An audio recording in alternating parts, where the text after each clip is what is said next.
Hi, good day, guys, and welcome back to Candid, the podcast. My name is Josiah, My name is Miles. and here we talk all things honest and all things true. Miles? So, on this episode of Candid, we're going to be talking about lust.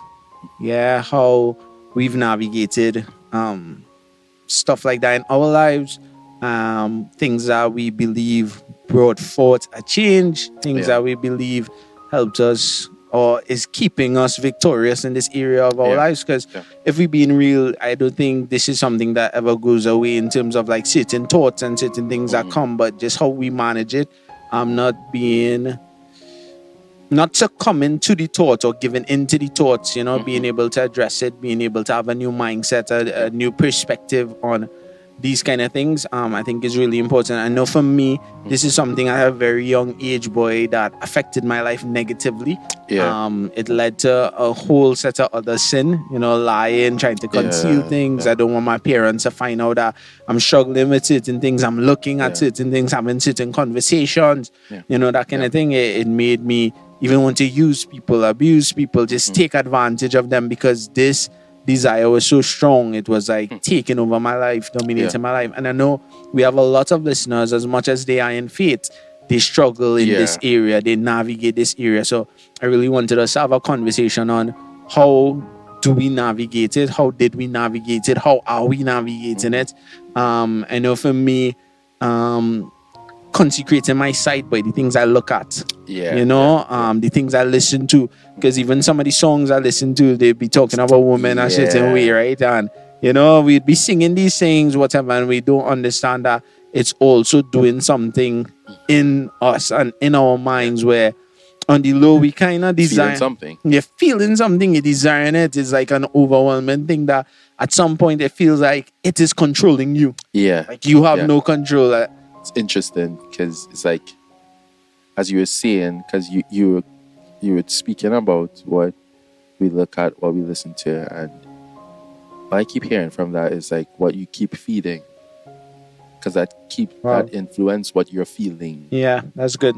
And then it reaches to the point where you just said, oh, like, feels like this thing is controlled. It's because you've been feeding it. Yeah. And this topic is a very real one that affects the majority of people, honestly, male, female, everybody. And it's also one that I feel like, I don't know if it's a case of there isn't enough room to talk about it or just too much fear to talk about it. So even in faith, even in communities, even in churches, it's a topic that is hardly ever vulnerably conversed about. Yeah. It's often on the level of, hey, can't do this, go do this, and I'm not saying that that's wrong or anything like that, but just saying that I still don't know if it's a case of that there is not room for the vulnerability, or it's a case of there's so much fear to be vulnerable. And that's the thing. I think also is a fear of, would this jeopardize or would it also make null and void who I am in faith? So if I come out and say, well, I lead a community in safe space, I serve at my church, all these things, I have a podcast, but I'm struggling with loss. Would that now diminish my value in everything? Correct. And these, and I don't think that's the case. I think that is why people struggle so much, because now they cannot voice it. They have no one to speak.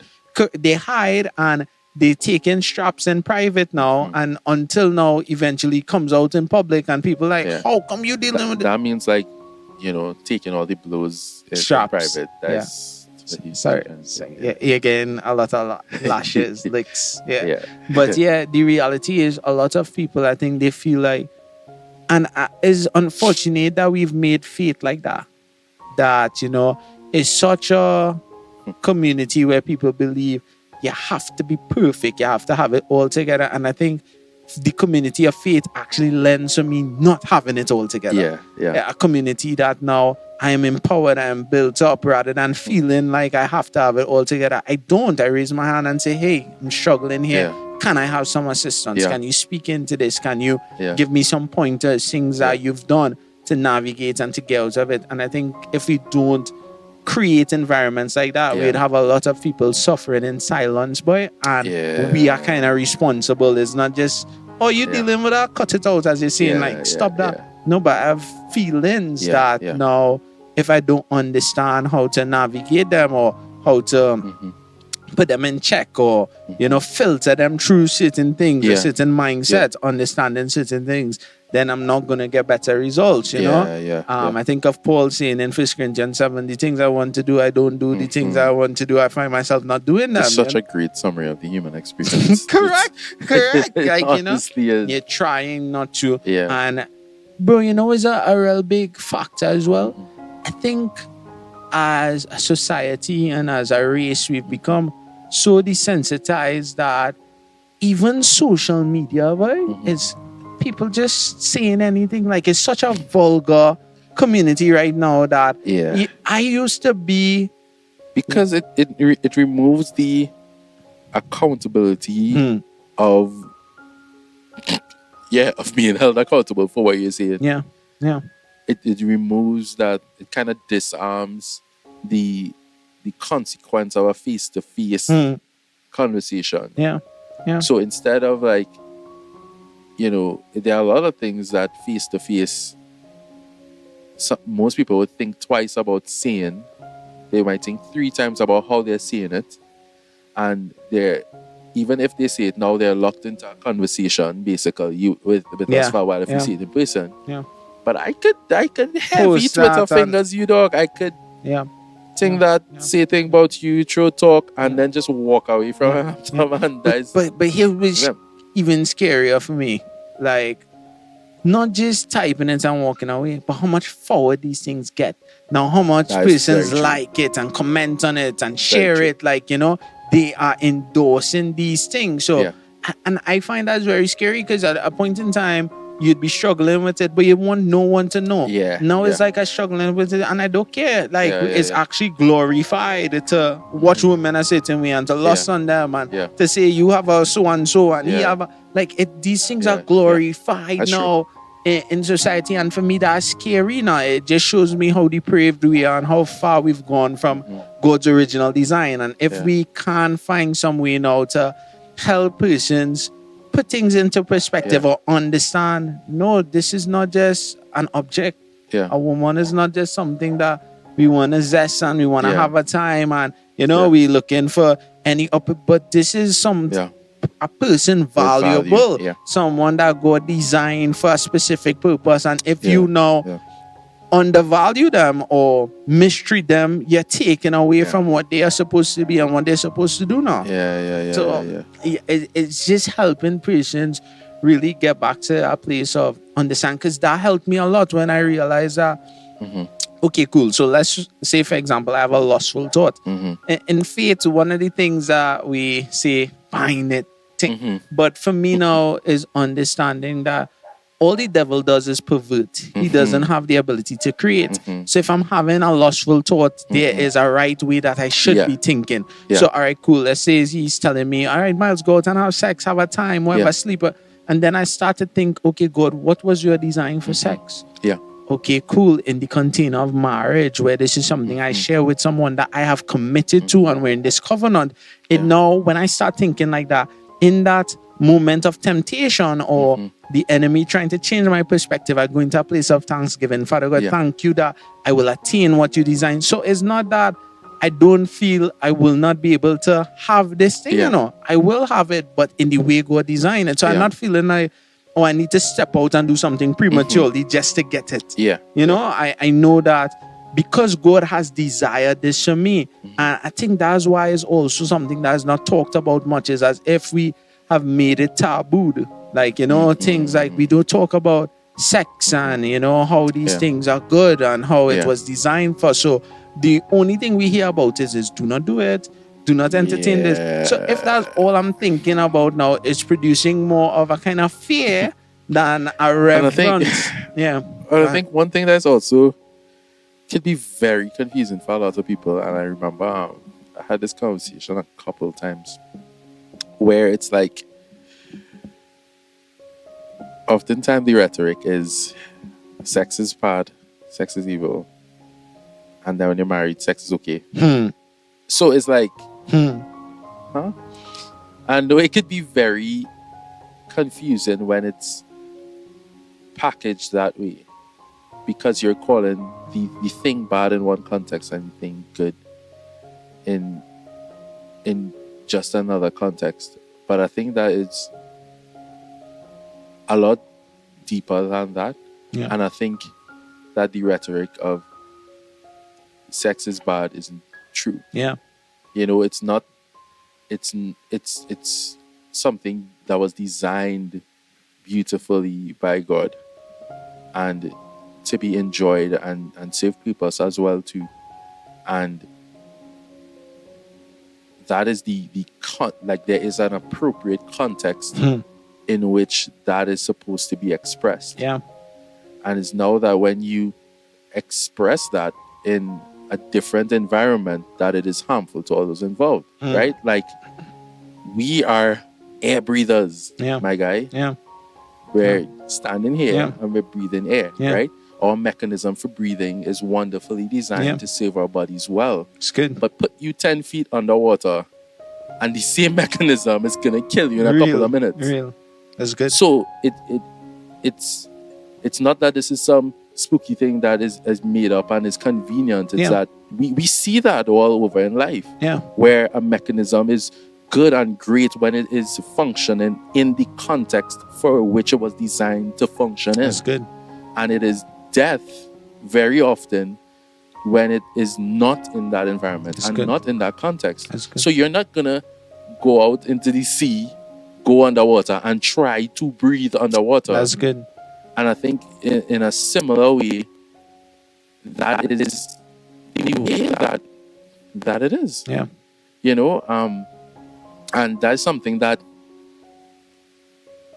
is hardly taught or talked about, or, you know, oftentimes we use a mechanism of fear to just get people to stay away from it until you're okay to do that. Yeah. And it's a mechanism that we use with kids a lot. Yeah. But as you would realize with your kids as they get older, it doesn't function like that. Yeah. You know, you need to explain and edify and teach a lot, 100%. and instead of just saying, don't do that, you'll get burned. Yeah. Although, don't do that, you'll get burned is a correct statement. Yeah. Yeah. Yeah. Right? So, bro, like, this is, again, it's a very, very good conversation that I think we're having, and I'm glad that we're having it. And I think that, I mean, like, I could speak a little bit, and I feel like I feel like I could speak to the men a little bit better. Yeah. Because I think that men are very visual, and I think there's such an assault on us as men, boy. Like, when I say an assault, I mean an assault. Yeah. I remember sometime when I was, oh my gosh, I think Candace and I were trying to watch a movie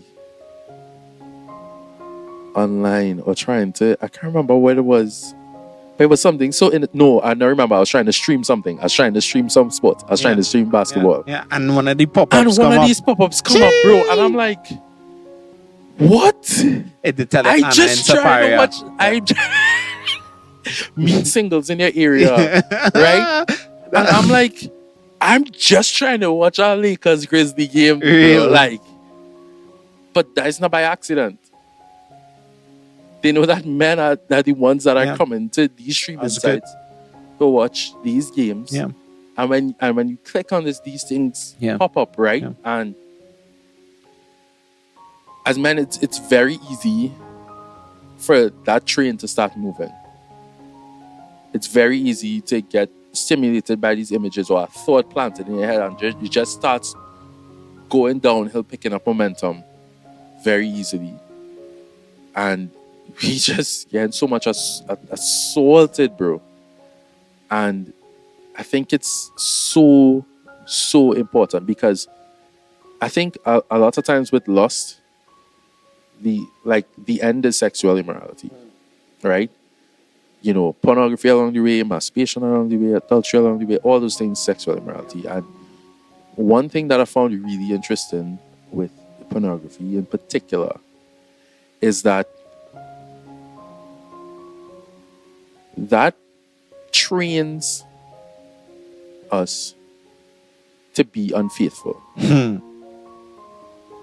It trains you to be unfaithful. Yeah.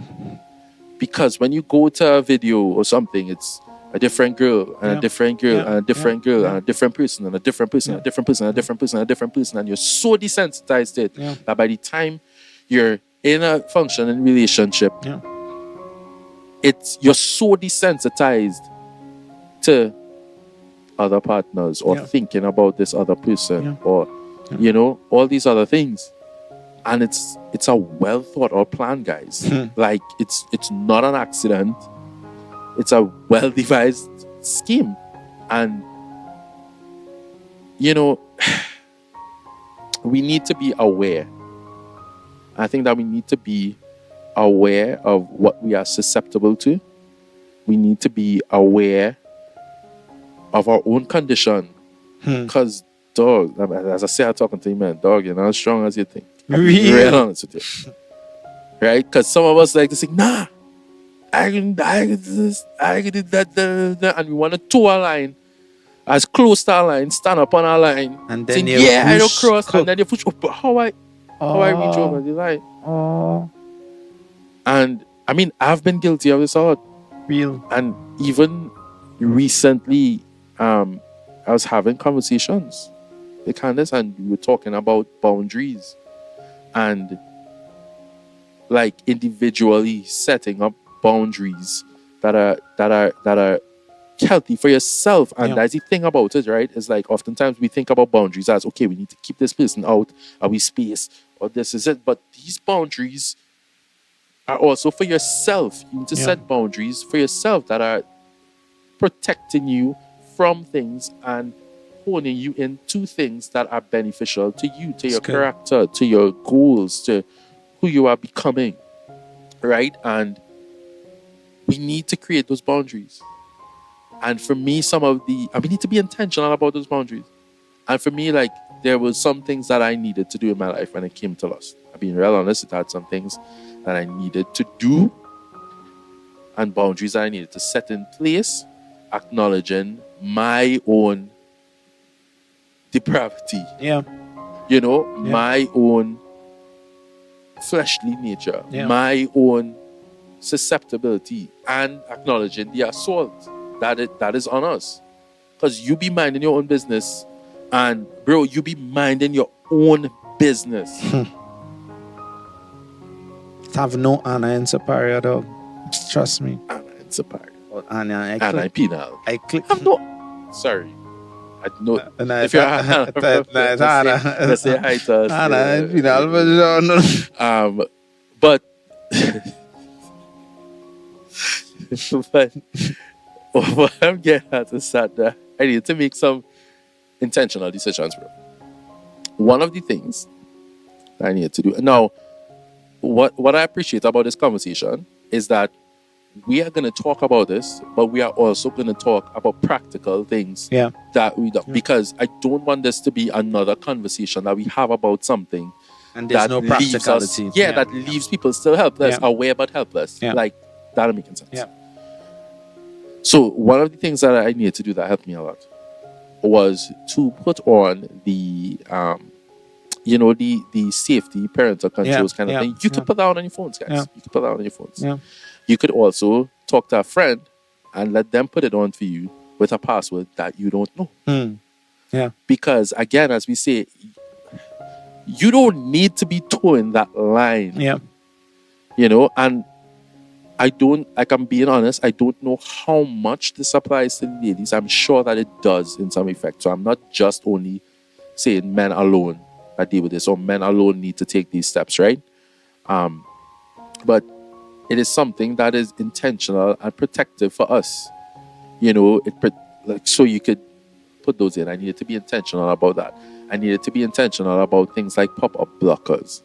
Yeah, guys, you thought I was going to sit here and give you 25 scriptures about lust that you've heard 10 times, but Real. I have a pop-up blocker, bruh. Real.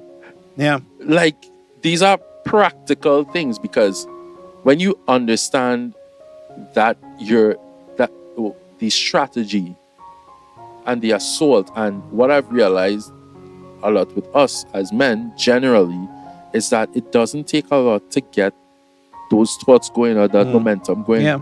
And there are several points at which you could try and stop that train, but do you rather stop a train when it's moving at 2 miles an hour or 40 miles an hour? Yeah. Because it's harder to stop at 40 miles an hour. Yeah. And a lot of times that is the point when we're like, oh, I shouldn't be here. Oop, I should be doing this. Oop, I need to stop. Oop, Yeah. I need to. And that's the oftentimes the hardest point to stop. Yeah. So it's very important to be intentional in a lot of those things. Those are some practical ways that I needed to support the spiritual and the mental side of what is involved with this. It's good. Because Miles had a great conversation with us just now about processing through some of these things. Yeah. But if I continue to not guard myself against it, like It's good. you're still leaving yourself It's good. exposed, It's good. you know.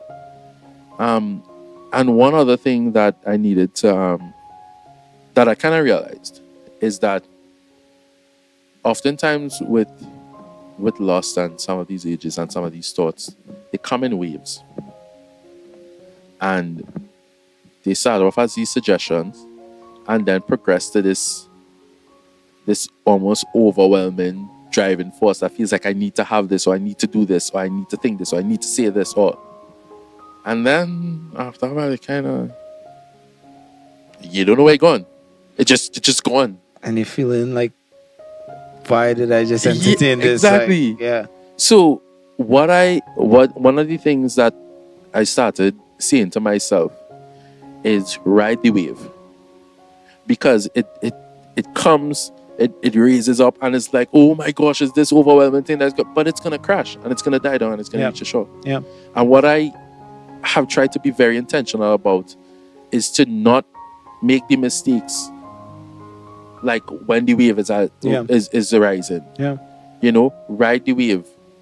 Because the truth is that oftentimes what happens is that when it kind of raises, is like that's the point where we make the mistake, or we sin. I want to be very clear about saying the word that we sin, because oftentimes we relabel sin as mistakes, and it absolves us of the responsibility and the accountability, and kind of desensitizes us to the consequence of what we're actually doing. It's good. Right?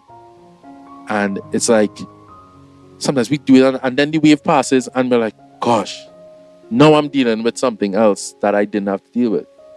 You know, so those are some of the practical ways that I needed to supplement a lot of the spiritual stuff that was going on, a lot of the mental, a lot of the hard changes, a lot of the change in the way that I think.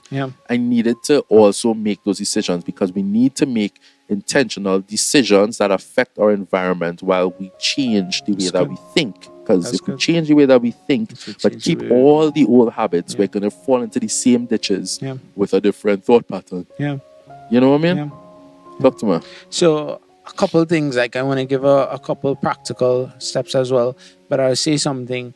If these aren't things that you do in your singleness, you now wait until you get in a relationship for these things to pop up to address them. You're gonna find yourself, marriage, bro. Marriage does not solve these things. At all. I've spoken to married men because I asked them all the questions, and I'm like, bro, this you thought when you have now a license for that level of intimacy that all those other things would no longer be a problem, but they are because we 100%. have cultivated it for years. And it takes you being very disciplined and intentional in singleness. I remember making a post sometime about lust, and I was saying something that seemed so insignificant in my singleness. When I got in a relationship, it was magnified. It was like, no, oh, this is an issue, Miles. And it was harder to deal with it in the relationship than if I had addressed it before I got in the relationship. And the reality of this is, if we don't edify persons on these things and have these conversations, a lot of people will get into marriage and it will still be lost. Marriage is not just, oh, cool, it's okay to be lustful in this thing. It's huge. You get into the marriage now and you're telling yourself, oh, we married, so all these things that I saw in pornography, let's do it. Which is, you're lost with your wife. You're using your imagination to try to attain something that isn't real, because all these things we see on pornography is acting. It's not even the reality of the design or what God purpose it to be. So now you trying to attain something in and bowling, but we married, so my wife, and now using the Bible to justify loss. The Bible say, you cannot keep correct. So, and it's scary if you do not have your mind renewed prior to that thing. You would, and a lot of, I think these are also reasons for divorce and for breakups, because women start feeling like objects. Yes, they're married to you, but she's not just an object. And I mean, I don't know if it happened to some men too, but I'm talking to the men because I am a man, just giving them, and for me, practically, what helped a lot was a bit of what we were talking about in the last episode, changing my friend circle. Because I was around a group of brethren who, every time we meet is, dog, you see what that girl wear? You see what this wear? Whatever. And that's it. And if you only stood to object or say something, boy, who you fooling, boy, man? You're a funny man thing, that kind of thing. So and there's a script here that says, bad company corrupts good moral. So as much as I had some value and some moral, how I was raised. Turn to the channel like, you see? Hey, we coat. Come in here, young man. She must listen to him. It's their mothers, guys. It's their mothers. Real.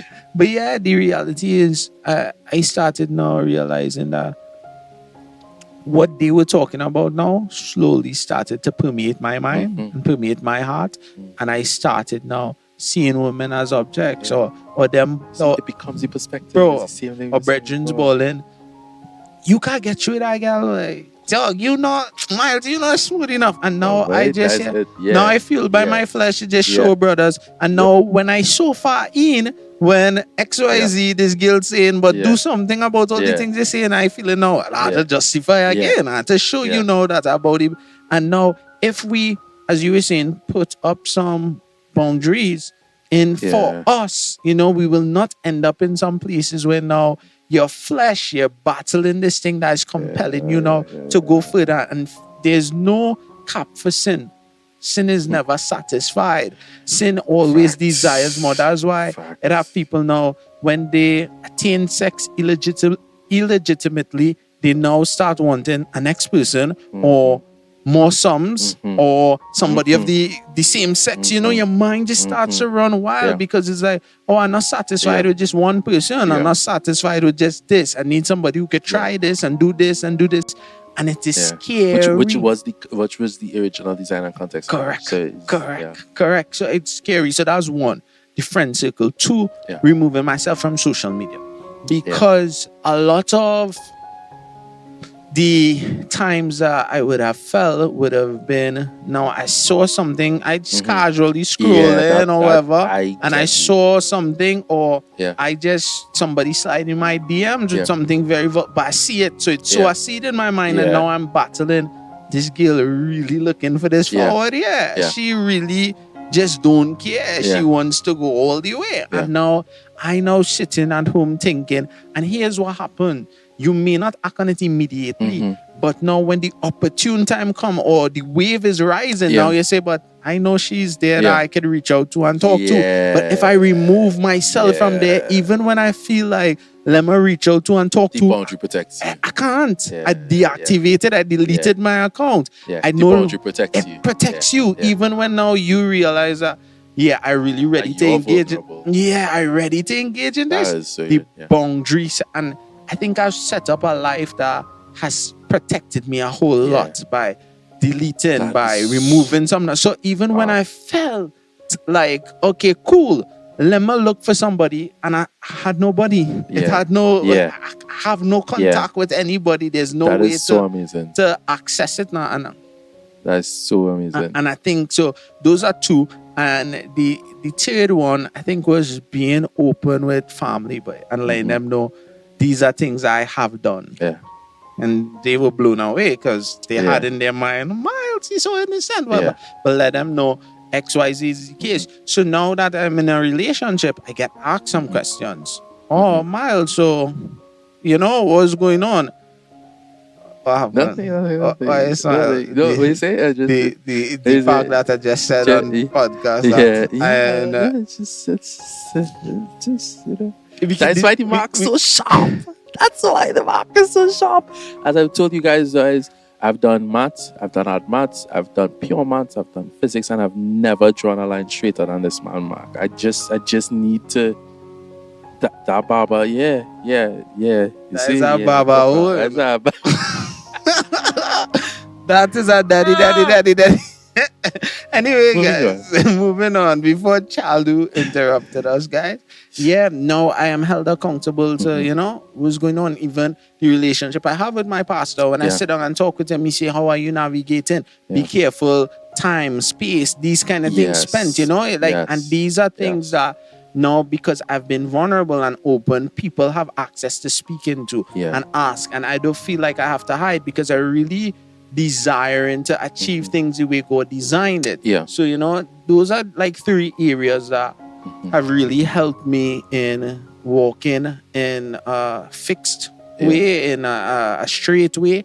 I'm not going to be on this podcast and lie and be like, for the 7 years of my faith, Yeah, it has been this straight yeah. and narrow, and I have Perfect. fell, I have Yeah. got it wrong, most definitely. But my heart has always been, how can I learn? Yeah, How can yeah. I pick up here and grow and not make the same mistake? Yeah. Or that cost me here, being in this space or entertaining this conversation, not dealing Yeah. with it immediately. I need to put up boundaries. I here need to put and up this boundaries. way. And what God is teaching me in this season, bro, is how important it is to lead well. Yeah. Because oftentimes we may think, all right, in a relationship, let's say you're in a relationship and your significant other says something suggestive, right? You might conclude and say, well, nah, she's not the one for me. But if you lead well in that moment, you diffuse Yeah, it, and gotcha. now you help her to grow through that. Now you say, hey, babe, this is why Yeah. we're not entertaining this, Yeah. or we're not going down here. Yeah. Rather than making Just- a conclusion and say, just nah, boom. No. she can't be Yeah. the one because she make, when you know the reality, you probably even, bro, we had a few into your mind, bro. Like, if they only knew what you were Yeah. thinking, no, like, but they know. real. So, just leading well. And Yeah. I remember what the example the Spirit gave me. He said, is it a case then that Eve wasn't a suitable helpmeet? Because That's a beautiful thought. that's what you would have to conclude, but it's more so a case that Adam did not lead well. He didn't steward it well. When she come and say, hey, babe, let's eat of this Yeah, fruit. let's- Just stand. Hey, babe, this is why we're not supposed to. Yeah. But now he gave in and there was consequence for everybody now from this thing. So really and truly, if we as men, we can lead well and be fixed and be stable in what we are convicted of, and really say, hey, no, I think we would help our significant others now become fixed and become stable, rather than saying, well, oh, you into just it? check. Cool. Yeah. So Sarah, Or then both are we Sarah say, Abraham, go and sleep with Hagar. You sure? Yeah. Hagar, I've been marking Hagar for some. No, I don't. You sure? You sure? And then he turned and he wink. I've been marking Hagar for some time now, ma. So it's really, it really and truly, Yeah. if he stand and say, hey, babe, no, this Yeah. is not what God Yeah. wants us to Yeah. whatever. It's in that minute, it is diffused. There's no, Yeah. he removes now the Yeah. potential of transgression or sin now. Yeah. But because now he thinks, oh, well, if my person is okay with this, we just, and that is scary because a lot of times that is why we're falling. Somebody makes a suggestive comment or says something, and you just take that, oh, this was the forward I was this is waiting forward, for. this is Let me the go back. in, Yeah. and oh, wait, that you just say that? Yeah. So that's what you really, Yeah. bro, relax, curb your enthusiasm, please. Yeah. You know, so yeah, but And that is the dangerous part. And I know we're gonna go for time, definitely. I feel like it's worth it. And that's the dangerous part that I feel a lot of times we're not honest enough to address. Sometimes you want that forward. Sometimes deep down you waiting for that forward, and you're low-key desiring. real. Like and that is the hard to see. That is the thing that you need to be purged from. For sure. That's the thing that Yeah. you need to change your mind from. Because it's not just about not doing it. It's about having a heart that is postured not to do it. Not because That's just good. okay, I'm not going That's to do good. this, or I'm not going to do this. Or no, but I believe this. I believe that this is beautifully designed by God. For I sure. believe that is For sure. purpose in this. I believe that the person that the Lord has made me to be Yeah. is not one that defiles the Yeah. things that were made by Him and for Him. Yeah. Yeah. You know, this person is a person that I value. It's good. I would not defile them or It's abuse them or do something good. that I know isn't good. Yeah. Yeah.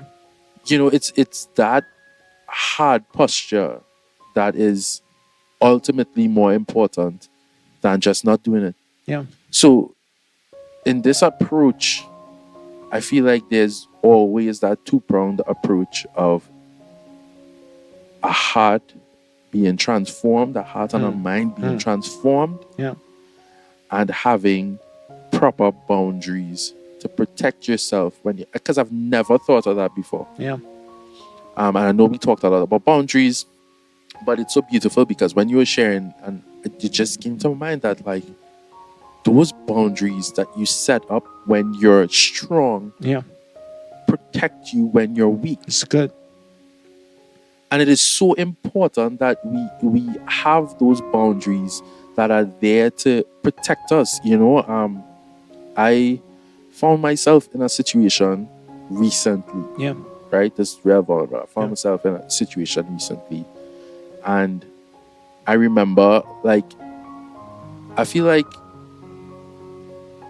I didn't like, nothing like happened or anything of that sort, right? Yeah. But I remember afterwards being like, how I end up in this position. Yeah. And it wasn't a case where, in, like, let's say in the instance of Joseph, where he was just minding his own business. Somebody come find him and just like, hey, you're telling yourself, dog. Like, honestly, when I sat down with it, I was in that position because I did not have a strong boundary in that specific area. Yeah. And the thing about boundaries, which I'm like learning, is that oftentimes our boundaries need to be fixed. Full stop. Yeah. Yeah. It's not that it's like, okay, this is a boundary. But if it's Sharon, is okay. But if it's Keisha, no. If it's Tuesdays, yeah. But if it's Saturdays on the weekend when, you know, the week done, I need a little, it's okay. No, our boundaries need to be fixed in biology. There's this thing called a cell membrane. It's a semi-permeable membrane. It lets some stuff in, it lets some stuff up. No! You need a cell wall. Sorry. No, like it's so there's Like, you tell me no. Like, what? A cell membrane. So guys, Nick is in our accent. It's a cell membrane. So a cell membrane is basically the outer part of an animal, a cell, right? And it basically keeps the contents inside and keeps it separate from the environment outside. But as you could guess, there are things that need to get in, there are things that need to get out. So it's a semi-permeable membrane, or it's a selective membrane that lets some stuff in and lets some stuff out, depending on like gradients and different things. So it can receive calls? It's like it can receive calls. Right. In I don't know if you all know Osmosis Jones. In that movie, the cells receive calls. Whoa. Woo. That's very nitty. So Yeah, back. Back to what we were talking about. Oftentimes our boundaries need to be set, and they need to be unmovable, and they need to be a hard, fast rule. And sometimes the flexibility that we create with those boundaries are the things that leave us still exposed, because that's the thing. If the boundary is set to protect us when we're weak or when we're strong, it's because sometimes when it's open, when we're strong, it's like, oh, it's okay, it didn't matter. But the moment that it happens, the time that you're weak, you're now unprotected and unable to protect yourself, because now you have compromised the boundary. I feel like that is so important. You sat here and you talked to us about some of the boundaries that you put up in your life. And I know some people, and like, it's honest, it's like, there's some tough boundaries. Real. There's some tough things to Real. do, coming off of social media, talking to your parents about this. These are tough decisions, but I'm sure that they have offered you a lot more protection than they have exposed you to. 100%. 100%. And even for those who listen, it's like, no, but I can't come off of social media. Like, there are so many other things that you can do. Yeah. That your feed. And we bring the camera closer. Yeah, your feed isn't happening by chance. The things that are coming across your feed when you scroll is not random. It's based on what you spend time looking at on your feed. And there are functions on your social media that allow you to do those same safety protocols. It bans certain side of accounts, and it also, you have an option. Another thing, I think on Instagram, and I'm not sure if on TikTok, but you have the option to click and say, I don't want to see this. You have the option when things come across, I don't want to see this again, and you could give reasons and stuff like that. But we are not intentional about that. We want to flirt with the danger. We want to flirt with the toe the things line that we're not all supposed the to time. have. Yeah, we're not supposed to have the fruit, but you want to sit down and watch the fruit. You want to touch the fruit. You want to. Even before Eve ate the fruit, she looked at it beheld and it. said it was delightful. It was delightful. So. And that's the thing. And now at the moment, when you see, and that's the thing, was it easier for her to not behold it in the first place? Or to behold it, have an outside party confirm certain things, and have it in your hand to not eat it? Flee the very appearance of evil. Don't even entertain it. Immediately you realize this is something that doesn't benefit me. Dip, boss it, and not even try. Yeah. No, let me just go out for ice cream, boy. I just want to talk about work and spirituality, and before you know it, the car, the steamy, the glass fog up. You can't see, Lord, when it happen, you black out. No, bro. Don't even go for ice cream. It's a trap. It's a trap. And you're lactose intolerant. You going for ice cream. You going for ice cream. You already know you are the toilet at the wall when you reach home. You ball my like you go for ice cream. Oh my God. Nah, I'll just take a cone. I will get sorbet. It have no sorbet. You're sorbet. That is why you went. Oh my gosh. You catch that one? Yeah, I catch it. Cool. It's just but bro, it's just so true and it's so real. And I know we went over with this episode, but as I said, I feel like it's worth it to have this conversation, because it's one that we are woefully unequipped to handle. And as we shared a lot, bro, these boundaries are important. And you know, I've literally had to sit this weekend, bro, and sit and try and map out what are the boundaries that I want, because I felt like I have a lot of boundaries for a lot of things. Yeah. And what I realized recently is that I needed some boundaries in some other areas, and I had some flexible boundaries in some areas, and I realized that the hard way. I'm grateful for the grace of the Lord that enabled me to still be able to stand, to still be able to, do all the right things, to not fall, to not sin, to any of those things. But it's like I needed to not be where I was, bro. Like that's being very honest, guys. And that's what I'm walking away with, right? It's like, okay, how do I not end up where I was? And we need to ask ourselves that intentionally, to sit down with a plan, to sit down with the Lord and figure out, and not just say, "Wee boy, how I end up there, boy." I telling you, brethren, I'm like, dog, I don't know why I end up there. I don't know why I end up in this DMs, I don't know how I end up in this place, I don't know why I end up in this car, I don't know how I end up in this thing, As the same thing that, because Pastor Dominic old school, right? And it has some old school boundaries that we know, Really, especially in relationship, right?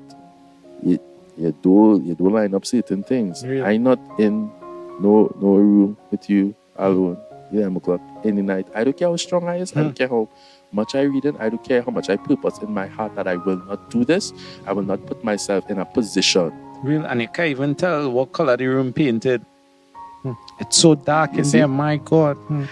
But our boundaries are important. And I'm in the process of drawing up some new ones. Yeah. Because